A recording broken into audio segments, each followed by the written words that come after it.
Hey all you ghouls and goblins, I'm Miss Carrie. Welcome to the City of Oakland Park's first virtual Halloween bash. Today we're going to be making Eat Your Worms dirt cups. So first you'll need a pudding cup, some gummy worms, and some chocolate sandwich cookies. Also, I have a plastic knife here that I'm going to use to remove the cream from between the cookies. So to start off, you'll be opening your pudding cup. If you don't want to do a pudding cup, you could make pudding from scratch, or also there's the instant boxes that could be made. Once you open your pudding cup, I will take my sandwich cookie and separate it. Just one. And then I'm going to take the back of my knife and scrape the cream out. You can put the cream to the side and eat as a snack later. Remember to wash your hands before you do this.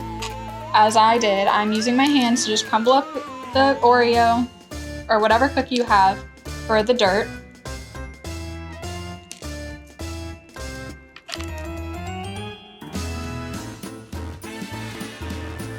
You could also put it in a sandwich baggie if you don't want to get too messy. Once you finish that, you can add your gummy worms any way you want, and of course as many as you want. And there you go, now it's time to eat your worms. Make sure to take plenty of photos and tag us on social media. We would love to see what you did.